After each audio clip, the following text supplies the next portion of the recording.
Hey everyone, welcome to Craven Something Scary, where it's all horror all the time. Now in this video, I'm going to share some new set photos for Scream 6 that span several locations. Now this will likely be the last big set photo video that I'll be making because they have officially wrapped filming today, August 26th. That's right folks, the cast is heading home. Filming is shut down. But before we get too far ahead of ourselves, let's first get to these set photos and one new location I'm very excited to share with you that will be the fictional spot of New York's own Central Park. Let's go.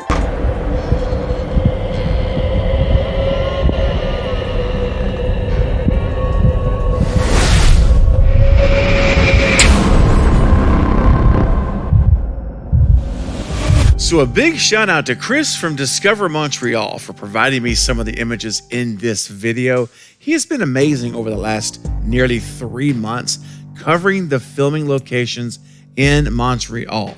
Okay, now let's get into these photos. Now before I show you the awesome images of Scream 6's Central Park, I have a few other set photos to share. First up, let's look at this image of what looks to be a moving truck, box truck, with the side panel ready or not.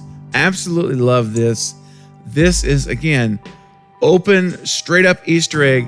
This one is not really an Easter egg as much as it is a billboard for the film, if you think about it. Not very subtle in the least of what this is about. So, yeah, ready or not truck there. We'll see how that plays into it. If it's just going to be parked on the street while they're walking, or if it's going to drive by, who knows.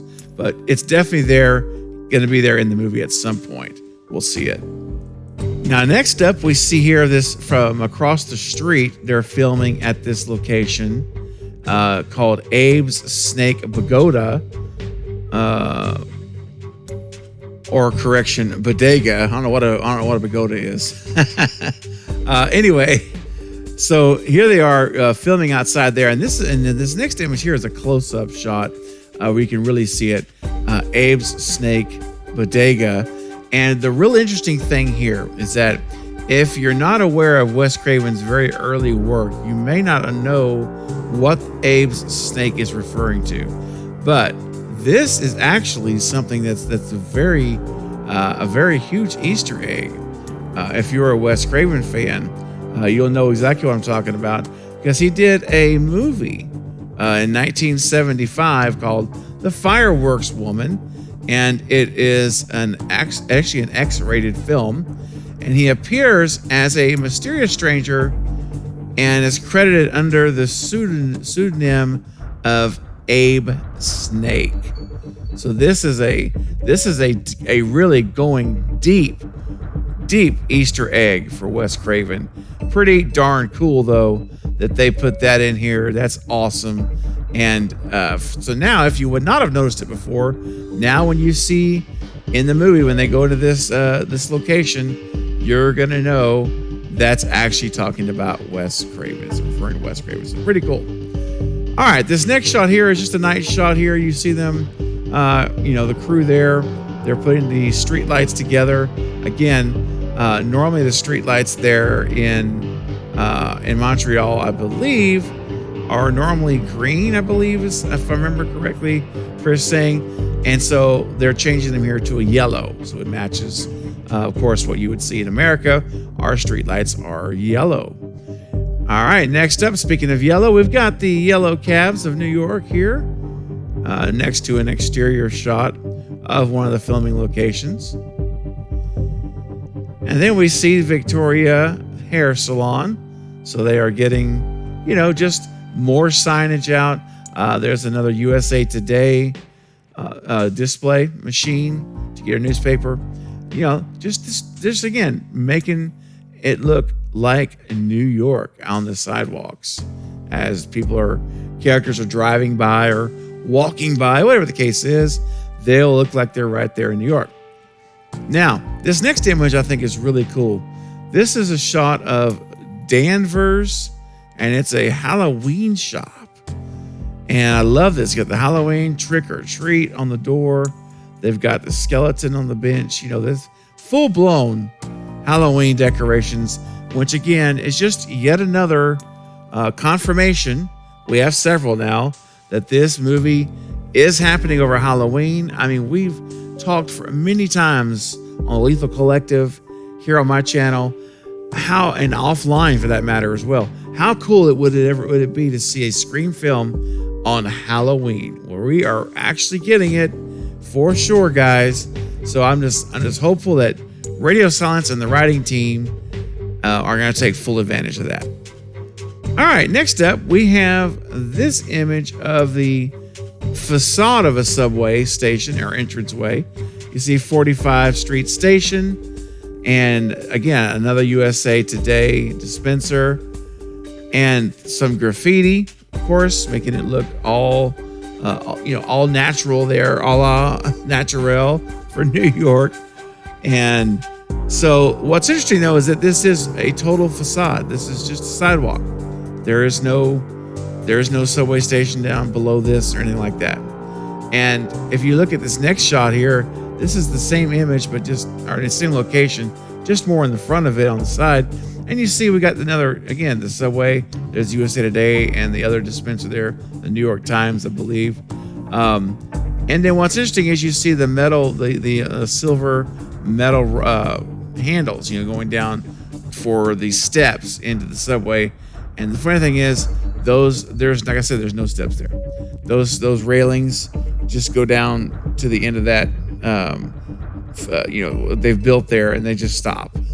So movie magic, love it. All right, guys, and here we go. We've got a newsstand here, and it's set up on the street for magazines. And then we have this image of basically more sidewalk storefronts, the River Curiosity Shop. These images here are just, again, it's showing you the detail they went to dress up the town for it to be very New Yorkish, to have that look. So they definitely put the effort into doing a lot of external shop changes, because Chris was telling me all of these locations have normally their names, the companies that are there, they're all in French. They're not in English. So this is pretty darn cool that they went to this extensive level.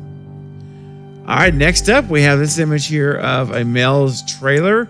Who knows? They could be using that for, a generator, and who knows what could be packed up and unpacked in this trailer. But, it's great to see, the Mel's trucks are all out and about at these filming locations, getting things done. Now, next we have this shot of the mirror, where you can see some folks there in the mirror saying hello. And of course, if you don't recognize them yet, you'll recognize them here, because here they are. It's Radio Silence, along with Jenna Ortega and Melissa Barrera.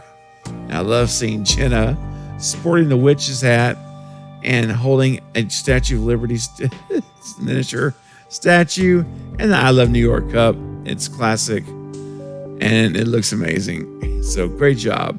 Now, before I get to those Central Park location pictures, I just want to show you a couple of more images that are very interesting to me. The first image is one that I've shared with you guys probably a week or two ago now, and it was of this missing cat, Freddie, and if found, called Nancy, which is a very clear tip of the hat homage to Nightmare on Elm Street, Freddy Krueger, and of course Nancy, the final girl from the film. But this week we got this image here that is also of a missing animal, this being a dog and not a cat. And it's missing, and the dog's name is Cooper, which is obviously a throwback to CC Cooper of Scream 2. And it's also been missing since October the 12th. So we've got two posters, both with missing animals on the same date. So I have to believe there's something significant to this date of October the 12th. Now, yes, the trailer for Scream 5 did drop on October 12th of 2021. So that is very possible that it's just simply a callback to the trailer drop date of the last film. However, I wonder two things. Number one, is this possibly something for us to see now as a preview, an Easter egg for October 12th of this year?